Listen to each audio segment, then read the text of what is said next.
अध्याय 7वां खगोल का वर्णन। श्रीपाद श्री वल्लभ चरितामृत महिमा।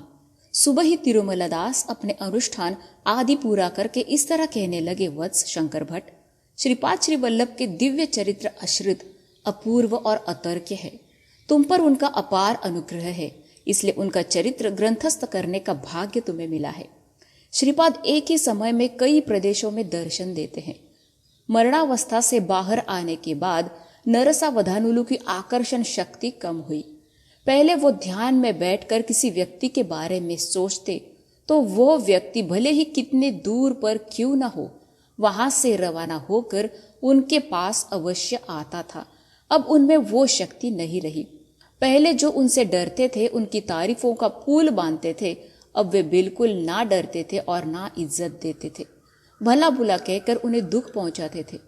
अपनी दुर्स्थिति को कोसते हुए वे बाहर आए। श्री महाचार्य बापनार्य पोते को लेकर अपने गृह जा रहे थे। राज शर्मा के घर से एक सड़क मुड़ने से बापनार्य के घर की गली आती है। श्री चरण अपने घर से ज्यादा नाना के घर में रहता था। श्री नरसिंह वर्मा व श्री वेंकटप्पा श्रेष्ठी के घरों में उनकी अपनी मर्जी से आना जाना होता था। नरसावधानुलु ने श्रीपाद से बात करने के लिए सोचा। अत्यंत सम्मोहक दिव्य शिशु को गोद में लेकर चूमना चाहा। उसने श्रीपाद को देखा। श्रीपाद उन्हें देखकर मुस्कुराए। वह मुस्कुराहट मनमोहक था। किराने का सामान लाने के लिए श्रेष्ठी जी के घर गए। श्रीपाद श्रेष्ठी जी की गोद में बैठा था। उन्हें देखकर फिर से मुस्कुराए। किराना सामान घर में रखकर नरसिंह वर्मा जी के घर आया। श्रीपाद उनके कंधों पर बैठकर खेल रहा था और एक बार वही मनमोहक मुस्कुराहट। एक ही समय में श्री वल्लभ मातामह वर्मा और श्रेष्ठी के घरों में थे। नरसावधानुलु यही सोच में पड़ गए कि ये सपना है या वैष्णव माया। गांव के लोग तरह तरह से उन्हें कोस रहे थे कि पाद गया क्षेत्र में स्वयंभू दत्त विग्रह गायब होने के पीछे इनका हाथ है। वो बिना लक्ष्य के यात्री जैसा सड़कों पर भटक रहा था। पागल जैसा घर पहुंच गया। उसकी पत्नी ने उसकी हालत देखकर बहुत दुखी हुई। अपनी वेदना सुनाने पूजा मंदिर गई। वहां का नजारा देखकर अचंभा रह गई। श्रीपाद जी वहां पर बैठे थे। दोनों की खुशी की सीमा ना रही। श्रीपाद को बहुत मनाने की कोशिश की कि वे चौली भाजी पकाकर उन्हें खाना खिलाएंगे। श्रीपाद नहीं माने। काल, कर्म व कारण तीनों मिलकर कभी कभी अलभ्य योग की प्राप्ति देते हैं। अक्लमंद उसे पहचान कर फायदा उठाता है, मूर्ख मौका गवा बैठता है। आखिर श्रीपाद उनके घर में खाने के लिए राजी हुए, परंतु अगले जन्म में उन्होंने बताया कि अगले जन्म में वे नरसिंह सरस्वती के नाम से पुण्य भूमि महाराष्ट्र में अवतार लेने वाले हैं। उनके गणेश अंश से गजानन नामक महात्मा कुछ शताब्दों के बाद उनके जन्म स्थान के निकट ही पैदा होने वाले हैं। उन्होंने वादा किया कि नरसिंह सरस्वती के अवतार में उनके घर में चौली भाजी से बनाया गया खाना जरूर खाएंगे। सूर्य चंद्र आदि के गतिविधान को भी बदलवाना शायद मुमकिन होगा, परंतु श्रीपाद का दिया हुआ वचन कभी नहीं बदलेगा। पंचभूतों तथा सृष्टि के सभी प्राणियों को भी किसी भी हालत में उनके वचन के मुताबिक ही व्यवहार करना होगा या अपना रुख मोड़ना होगा। वे अपना वचन ऐसा निभाते हैं जैसे उन्होंने वचन निभाने का दृढ़ व्रत लिया हो। दुनिया व युग बदलते रहते हैं, परंतु उनकी लीलाएं नित्य सत्य और नवनन्मोनेश प्रतीत होती है। श्रीपाद ने पूजा मंदिर में नरसावधानुलु और उनकी पत्नी को हितोपदेश किया। सभी दत्त भक्तों के लिए ये बहुत लाभदायक है। उन दोनों के बीच का वार्तालाप इस प्रकार है। नरसावधानुलु व श्रीपाद के बीच का वार्तालाप व श्रीपाद का उपदेश। ये प्रश्न और उत्तर गौर से सुनिएगा। प्रश्न पहला, तुम कौन हो, भगवान, यक्ष या मांत्रिक? तो श्रीपाद उत्तर देते हैं, मैं ही हूं। इस पंचभूतात्मक सृष्टि के प्रत्येक अणु अणु में बसी हुई अदृश्य शक्ति मैं ही हूं। पशु पक्षी से लेकर समस्त प्राणी कोटि के अंदर का मातृ और पितृ स्वरूप में मैं ही हूं। समस्त सृष्टि के गुरु स्वरूप भी मैं ही हूं। क्या तुम दत्त प्रभु के अवतार हो? हाँ, बिना किसी शक के मैं ही दत्त हूं। आप शरीरधारी हो, इसलिए मैं भी शरीर होकर आया हूं। असल में मैं निराकार व निर्गुण हूं। तो तुम्हें न आकार है, न गुण है, न कुछ है। उत्तर देते हैं श्रीपाद जी, हाँ, आकार का ना होना भी एक आकार है। उसी तरह गुणों का ना होना भी एक गुण है। मैं साकार निराकार सगुण व निर्गुणों का आधारभूत हूँ और उनके परे भी हूँ, अतीत भी मैं ही हूँ। नरसावधानुलो श्रीपाद को प्रश्न करते हैं, अगर सब कुछ तुम ही हो तो जीवों को सुख दुख क्यों होते हैं? उत्तर, तुम्हारे अंदर का तुम जीव हो, जबकि तुम्हारे अंदर का मैं परमात्मा हूँ। जब तक तुम्हें कर्तृत्व भावना का एहसास है तब तक तुम मैं नहीं बन सकते हो। तब तक तुम सुख दुख पाप पुण्य ऐसे द्वंद्व रूपों से बाहर नहीं निकल सकते। जब तुम्हारे अंदर का तुम क्षीण दशा में आकर तुम्हारे अंदर का मैं उच्च स्थिति में पहुंच जाएगा, तभी तुम मेरे निकट आते हो। मेरा निकट आते ही तुम्हारी जिम्मेदारी कम होती है। जब तुम मेरे उत्तरदायित्व में रहोगे तब श्रेय प्राप्त होगा। प्रश्न, कुछ लोग कहते हैं कि जीवात्मा और परमात्मा अलग अलग है। कुछ मानते हैं कि जीवात्मा परमात्मा का अत्यंत निकट है। अन्य का कहना है कि जीव ही परमात्मा है। तो इनमें सच क्या है? उत्तर, अगर तुम अलग और मैं अलग रहूं तो कुछ नुकसान नहीं। तुम्हारा अहंकार लुप्त होकर हम दोनों द्वैत सिद्धि में रहेंगे तो शुभ होगा। जो कुछ होता है सिर्फ मेरे अनुग्रह से ही होता है। तुम सिर्फ निमित्त मात्र तत्व ही हो। ये जानकर तुम आनंद स्थिति में रह सकते हो। मोह का क्षय होना ही मोक्ष है। इसलिए द्वैत स्थिति में भी तुम मोक्ष प्राप्त कर सकते हो। जब तुम मेरे अत्यंत करीब आते हो तो मैं तुम्हारे जरिए अभिव्यक्त होता रहता हूँ। मेरी सभी शक्तियां तुझ में अभिव्यक्त होने पर तुम अहंकारी नहीं बनोगे तो तुम्हारा मोह क्षय होगा। इस तरह की विशिष्ट अद्वैत स्थिति में भी आनंद की प्राप्ति होती है। ये भी मोक्ष है, क्योंकि मोह या अहंकार यही है। पूर्ण रूप से जब तुम्हारे अहंकार का नाश होगा और कर्तृत्व भावना दग्ध हो जाएगी, तब तुम्हारा तुम अस्तित्व नहीं होगा, सिर्फ मैं ही रहूंगा। इसलिए उस स्थिति में भी तुम मन से बिल्कुल अनभिज्ञ होकर ब्रह्मानंद का अनुभव करोगे। इस तरह अद्वैत स्थिति में भी तुम्हें मोक्ष की प्राप्ति होगी, चाहे तुम द्वैत स्थिति में रहो या विशिष्टाद्वैत या अद्वैत। जो ब्रह्मानंद स्थिति का अनुभव तुम्हें होता है वह तो एक ही है। ब्रह्मानंद स्थिति सिर्फ अनुभवैक वैद्य है। वो अनुभव मन व वाक के परे है। प्रश्न, अवधूत की स्थिति में कुछ लोग खुद को ब्रह्म बोलते रहते हैं, क्या तुम भी अवधूत हो? उत्तर, नहीं, मैं अवधूत नहीं हूँ, मैं ब्रह्म हूँ। ब्रह्म ही सर्वस्व है, यही अवधूत का अनुभव है। परंतु मेरी स्थिति ऐसी है जैसे मैं ही ब्रह्म हूँ और मैं ही सर्वस्व हूँ। प्रश्न, इन दोनों बातों में थोड़ा ही अंतर है, फिर भी अंदर के राज मुझे कुछ पता नहीं। उत्तर, सभी तरह के प्रापंचिक बंधनों से मुक्त होकर अवधूत मेरे अंदर लीन होता है और ब्रह्मानंद स्थिति का अनुभव करता है।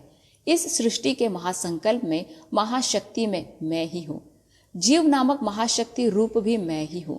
अगर मैं आज्ञा देता हूँ तो उस अवधूत को जो मुझमें समा गया था फिर से जन्म लेना ही होगा। संकल्प सहित सत्य ज्ञानानंद रूप मेरा है तो संकल्प विहीन सत्य ज्ञानानंद रूप उनका है। प्रश्न, सेकने के बाद बीज अंकुरित नहीं होते। ब्रह्म ज्ञानानंद प्राप्ति के बाद जब खुद ब्रह्म बन गया तब फिर से जन्म लेना कैसे संभव होता है? उत्तर, हाँ, सेके हुए बीज से अंकुर नहीं निकलना सृष्टि धर्म है, परंतु सेके हुए बीजों में से अंकुर निकलवाना ही सृष्टिकर्ता की शक्ति और क्षमता है। असल में इन सिद्धांत और राधांत के द्वारा सत्य साबित करने के लिए ही मेरा अवतरण हुआ था। प्रश्न, दत्त प्रभु श्रीपाद कृपया विवरण दीजिए। उत्तर, भूत भविष्य वर्तमान अवस्था त्रय सृष्टि स्थिति लय आदि सभी त्रयों का अधिगमन करके पिताजी अत्रि महर्षि के नाम से प्रसिद्ध हो गए। सृष्टि के किसी भी जीव पर या चीज पर असूया व द्वेष की भावना ना रखने के कारण मां ने अनुसूया के नाम से ख्याति प्राप्त की, जो परम ज्योति स्वरूप त्रिमूर्तियों को भी आधारभूत एवं अतीत है। उस स्वरूप का दर्शन करने अत्रि महर्षि ने कठिन तपस्या की। उस परम ज्योति स्वरूप को सृष्टि के प्रत्येक प्राणी और प्रत्येक पदार्थ पर अपनी अमृत दृष्टि से अनुग्रह प्रदान करना है। इस संकल्प से मां अनुसूया ने भी तपस्या की। कर्म सूत्र के अनुसार जीवों को सुख दुख की प्राप्ति होती है, इसलिए जीव के महापाप का फल कम कर दिया जाए, स्वल्प पुण्य का फल बढ़ा दिया जाए। यही संकल्प लेकर अनसुईया माँ प्रार्थना करती थी। माँ ने लोह से बने हुए कड़क चने के रूप के लोह शक्लों को अपनी तपस्या की शक्ति से खाने लायक जीवंत चने में बदल डाला। खनिज एक ऐसा चैतन्य है जो संपूर्ण निद्रा स्थिति में रहता है। पेड़ व पेड़ से संबंधित पदार्थ अर्ध निद्रा स्थिति में उपस्थित चैतन्य, जबकि सभी जंतु पूर्ण चैतन्य स्थिति में रहते हैं। खनिज रूप में पैदा होकर उसी रूप में मरकर फिर पेड़ पौधे का जन्म लेकर उसके बाद जंतु जन्म और आखिर में मानव जन्म लिया हुआ मानव को विवेक, ज्ञान व वैराग्यवान बनकर अपने अंदर की परमात्मा शक्ति को जो निद्राण स्थिति में रहती है जगाकर मोक्ष पाना चाहिए। माँ ने यह साबित किया कि प्रकृति के परिणाम क्रम के धर्मों को परम ज्योति के अनुग्रह से बदला जा सकता है। त्रिमूर्तियों के रूप का चैतन्य जागृत अवस्था में था, इसलिए माँ ने निद्रावस्था में परिवर्तित करके उनके आकारों को शिशु का रूप दे दिया। त्रिमाताओं की शक्तियां संगठित होकर अनघा देवी का रूप धारण किया। दत्तात्रेय के रूप में पैदा होकर मैंने अनघा देवी को अपनी पत्नी बनाई। श्रीपाद श्री वल्लभ के अवतार में वाम भाग में अनघा देवी, दक्षिण भाग में दत्तात्रेय के साथ में मैं अर्धनारीश्वर रूप में जन्म लिया। तुम्हें यह समझना चाहिए कि जो प्रभु केवल अपने संकल्प बल से इतने महत्तर सृष्टि की रचना की, वे आवश्यकता पड़ने पर सृष्टि धर्मों को बदल डालने की शक्ति व क्षमता भी रखते हैं। प्रश्न: श्रीपाद, तुम सृष्टि धर्मों को बदल सकते हो, ऐसी स्थिति में मेरा दारिद्र्य क्यों नहीं दूर करते? उत्तर: मैं जरूर दूर कर सकता हूँ, मगर अगले जन्म के लिए टाल रहा हूँ। अगले जन्म में भी कुछ समय तक दारिद्र्य भुगतने के बाद ही चौली भाजी के बाद बहुत छोटी है, फिर भी उस पर तुम्हारा कितना मोह था। माँ, पिताजी या नाना जी कभी किसी से कुछ मांगते ही नहीं थे। मैं तो छोटा बच्चा हूँ, कितना खा सकता हूँ। जब मैंने पूछा, तुरंत तुम्हें देना चाहिए था। अभी कालातीत हो गया। तुम्हारे मन के मलिन निकालने के लिए ये जन्म पर्याप्त नहीं है। प्रत्येक इंसान को अपने अपने पुण्य फल के रूप में आयु, ऐश्वर्य, सुंदरता, कीर्ति आदि प्राप्त होते हैं। पाप फल रूप में अल्पायु, दारिद्र्य, बदसुरती, कुख्याति आदि प्राप्त होते हैं। तुम्हारे पुण्य फल में से अधिक भाग मैंने तुम्हारी आयु बढ़ने के लिए खर्च की। अभी तुम्हारा पुण्य फल कम है, बल्कि पाप फल ज्यादा। तुमको दारिद्र्य भुगतना ही पड़ेगा। तुमने स्वयं दत्त की आराधना की, इसलिए भले ही तुम्हारे पास धन दौलत ना हो, फिर भी दोनों पहर तुम्हें पेट भर का खाना अवश्य मिले, इतना अनुग्रह करता हूँ। प्रश्न: श्रीपाद, शास्त्र ये कहता है कि मानव को वर्ण व्यवस्था के अनुसार चलना है। तुम्हारे नाना जी ने निर्धारण किया था कि वैश्य भी वेदोक्त उपनयन कर सकते हैं, लेकिन ये गलत है ना? उत्तर: सत्य ऋषिश्वर के निर्णय में दोष ढूंढने की वजह से तुम्हारी जीभ काट डालनी चाहिए। नाना जी को क्या समझ रखा है? वे साक्षात भास्कर आचार्य हैं। वे कुसुम श्रेष्ठी दंपत के कुलगुरु थे, जो मेरी बहन कन्यका परमेश्वरी के आविर्भाव के मूल कारक थे। उनके ब्रह्मीभूत होने के बावजूद मैंने उन्हें फिर से जन्म लेने का आदेश दिया। वेंकटप्पा श्रेष्ठी के पूर्वजों ने बृहदशिला नगर में किए गए यज्ञों में बहुत श्रद्धा के साथ पसीड़ी अर्थात सोना और पयस अर्थात दूध समर्पण किए थे। वे ऐसी पवित्र आत्मा थे। नरसिंह वर्मा के पूर्वज श्री लक्ष्मण नृसिंह स्वामी के भक्त थे। सिंहाचल क्षेत्र में किए गए यज्ञ याग आदि में विशेष रूप से अन्नदान किया था। ऐसा पवित्र वंश है उनका। पीठिकापुर में जन्म लेने से पहले ही मैंने व्यवस्थित रीति से इन सभी बातों का संपुट किया। इन तीनों परिवारों से मेरा ऋणानुबंध एक जन्म में या एक अवतार में चूकने वाला नहीं। कई पुश्तों तक मेरा वरद हस्त उन पर रहेगा और मेरी छत्र छाया में निश्चित रहेंगे। भक्तों को श्रीपाद का अभय। मेरी ही बात ले लो, तुम चौली भाजी जैसे अल्प वस्तु भी नहीं दे सकते।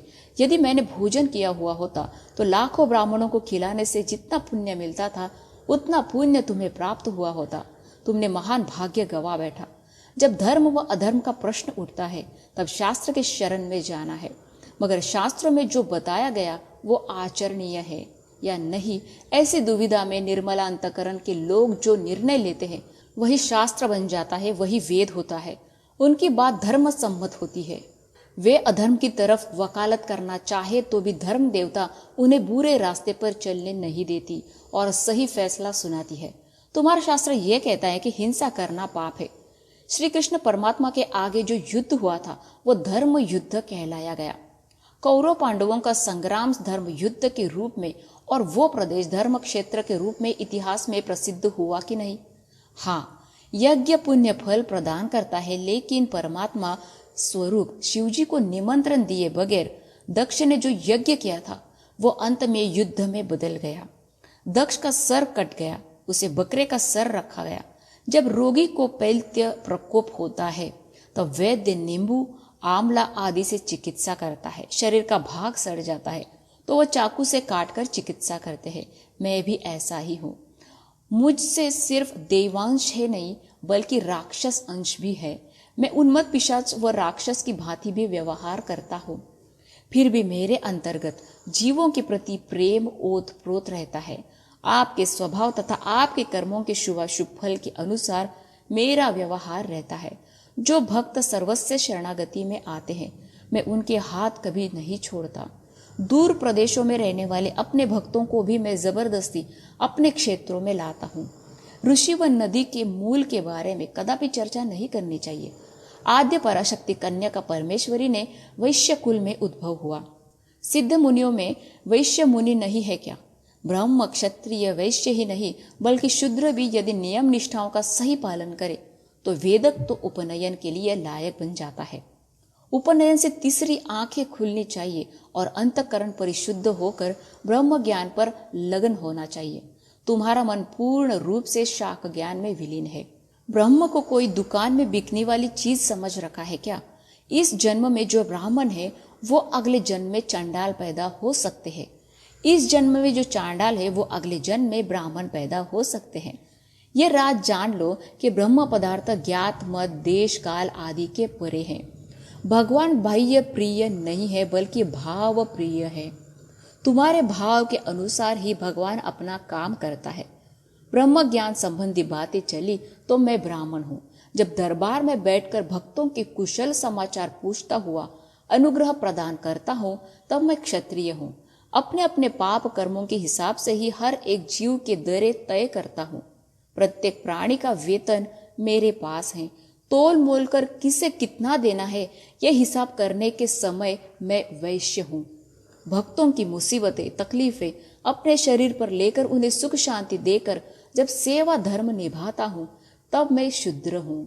जीवियों के पाप प्रक्षालन करते वक्त मैं धोबी हूँ। मरे हुए जीवियों का दहन करते समय उन्हें उत्तम जन्म देता हूँ तब मैं कब्रस्थान का पहरेदार हूँ। अब तुम ही बताओ मैं किस जात का हूँ? प्रश्न। श्रीपाद क्षमा करो, मैं अज्ञान हूँ, तुम दत्त ही हो। सभी जीवों के आश्रय तुम ही हो। सृष्टि किस तरह उत्पन्न हुई ये समझाकर मुझे कृतार्थ करो। उत्तर में श्रीपाद प्रभु लोकालोक का वर्णन करते हैं।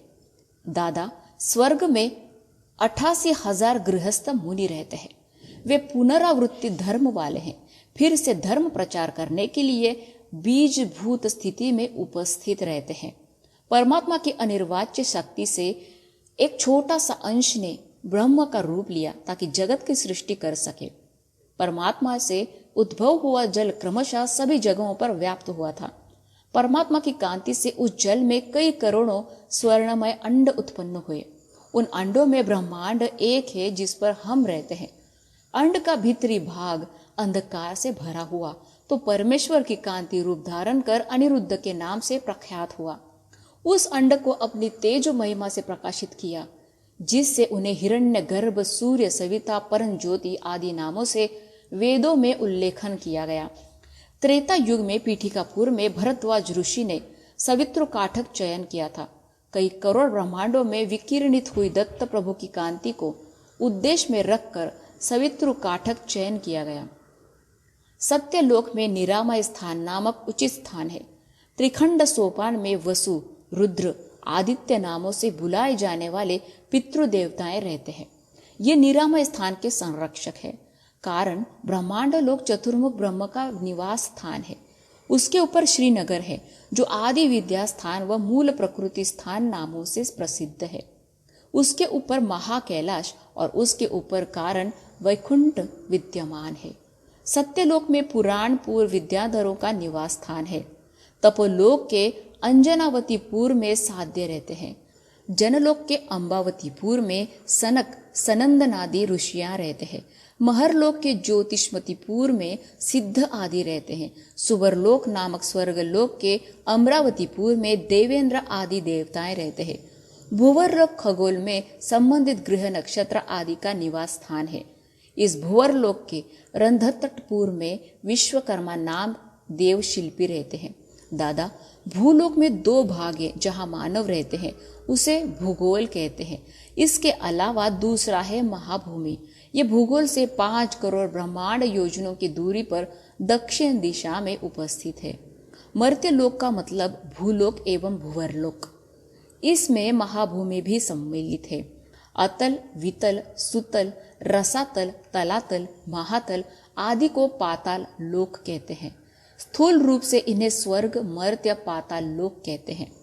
जिस पर हम रहते हैं उस भूगोल के नीचे की महाभूमि के मध्य भाग थोड़ा ऊंचा होकर चक्राकार में रहती है। इसलिए ऊपरी हिस्से पर सूर्य व चंद्र की रोशनी लगातार पड़ती रहती है। हमेशा प्रकाशित रहने की वजह से वहां काल निर्णय नहीं होता। इस महाभूमि पर ही सप्त समुद्र तथा सप्त द्वीप मौजूद है। जम्बू द्वीप भी इसमें है। भूलोक व भूवरलोक दोनों को मिलकर मर्त्यलोक कहा जाता है। भूलोक में महाभूमि और भूगोल नामक 2 लोक हैं। सृष्टि आदि में सब कुछ जल से भरा हुआ था। प्रजापति ने सृष्टि करना चाहा, इसके लिए उसने तपस्या की तो जल के ऊपर पुष्कर पर्ण नजर आया। प्रजापति ने वराह रूप धारण कर पुष्कर पर्ण के निकट पानी में डुबकी लगाया तो नीचे की महाभूमि मिली। उस महाभूमि से थोड़ी गीली मिट्टी अपने नुकीले दांतों से मारकर महाभूमि से अलग करके पानी के ऊपर ले आया। उससे पुष्कर पर्ण मिट्टी रख दिया तो बाद में उसका नाम पृथ्वी बन गया। दादा, यही भूगोल है। महाभूमि से भूगोल तक 5 करोड़ ब्रह्मांड योजन दूर है। महाभूमि की विस्तीर्णता 50 करोड़ योजन है। जम्बू द्वीप महाभूमि में ही है। उसमें 9 खंड है। देवखंड देवताओं का निवास स्थान है, जबकि गभ्यत खंड में भूत रहते हैं। पुरुष खंड में किन्नर, भरत खंड में मानव, शरभ खंड में सिद्ध, गंधर्व खंड में गंधर्व, तात्रु खंड में राक्षस, शेरु खंड में यक्ष और इंदु खंड में पन्नग रहते हैं। वैवस्वत मनु महाभूमि के जम्बू द्वीप की दक्षिण दिशा में उपस्थित भरत खंड के भरतपुर का राजा है। वे ऋषियां तथा मानवों के साथ दरबार करते हैं। जैसे महाभूमि पर जम्बू द्वीप है, उसी तरह भूगोल पर भी जम्बू द्वीप है। मुझे पीठिकापुर में अवतरित होने से 100 साल पहले ही मेरा ये श्रीपाद श्री वल्लभ का अवतार महाभूमि पर हुआ था। महाभूमि के जम्बूद्वीप की कुल विस्तीर्णता लाख ब्रह्मांड योजन है। जम्बूद्वीप के भरत खंड में ही वैवस्वत मनु रहता है, बाकी खंडों में दैव योनिज रहते हैं।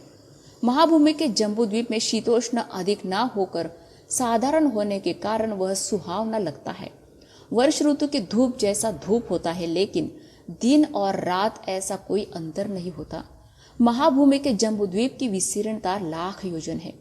लवन समुद्र की विस्तीर्णता 1 लाख योजन, प्लक्षद्वीप की 2 लाख, इक्षुर समुद्र की 2 लाख, कुश द्वीप की 4 लाख, सुधा समुद्र की 4 लाख, क्रौंच द्वीप की 8 लाख, सर्प समुद्र की 8 लाख, शालमली द्वीप की 32 लाख, पुष्कर द्वीप की 64 लाख, शुद्ध जल समुद्र की 64 लाख, चलाचल पर्वत की 1028 लाख, चक्रवाल पर्वत की 256 लाख, लोकालोक पर्वत की 512 लाख और तपोभूमि 1250 लाख योजन विस्तीर्ण है।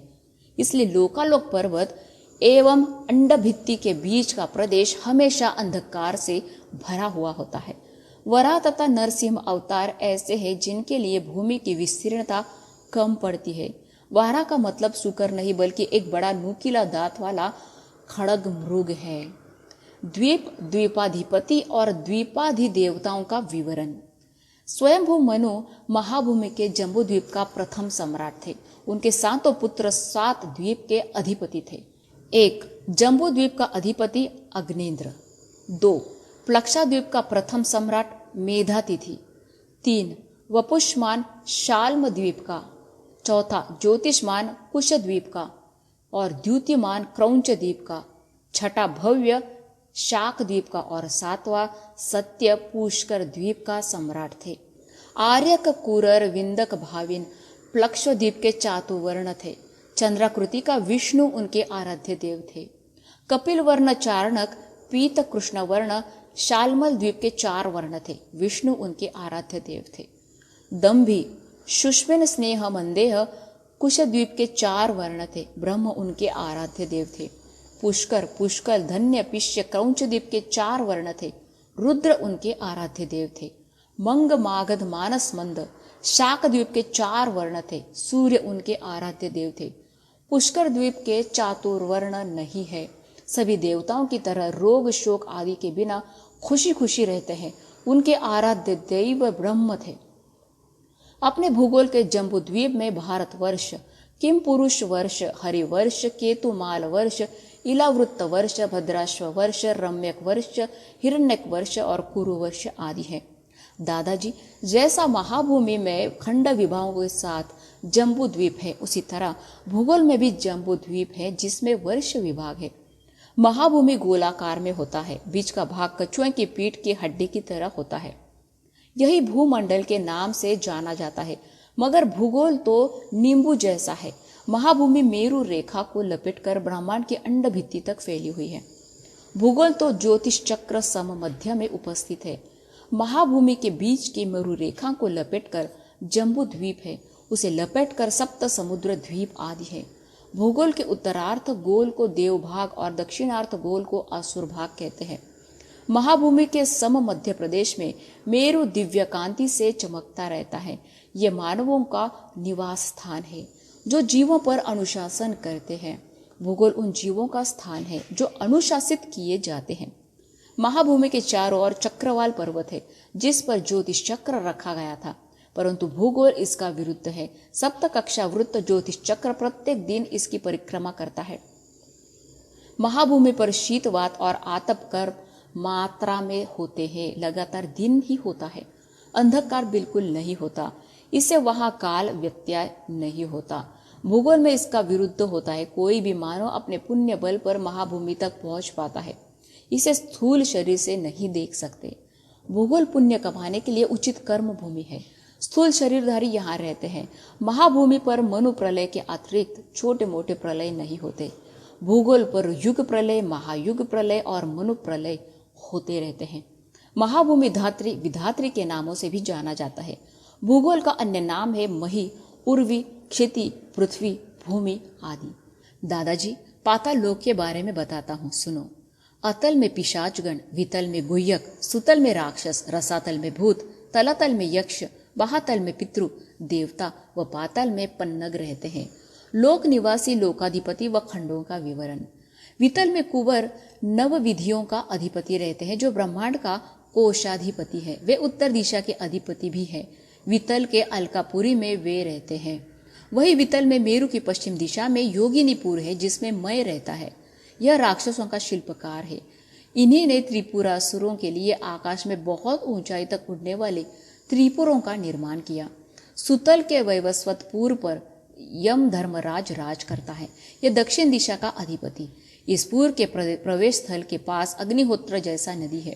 इसका नाम है वैतरणी। पुण्य लोग इसे आसानी से पार कर सकते हैं, जबकि पापात्मा के लिए ये कष्टतम है। रसातल में पुण्य नगर है। नैऋत्य नामक दैत्य इसका अधिपति है। यह नैऋत्य दिशा का अधिपति है। तलातल में धनिष्ठानुपुर में पिशाच गणों के साथ बेताल रहता है। महातल के कैलाश में सर्व गणों के साथ अर्थात भूत गणों के साथ कात्याधिपति ईशान रहते हैं। यह ईशान्य दिशा का अधिपति है। पाताल में वैकुंठ नगर है। उसमें श्रीमन नारायण मूर्ति पातालो असुरों के साथ वासुकी आदि श्रेष्ठ सर्पों के साथ शेषशायी के रूप में विराजमान है। इसे ही श्वेत द्वीपगत कार्य वैकुंठ कहते हैं। आखिरी पाताल लोक में त्रिखंड सोपान है।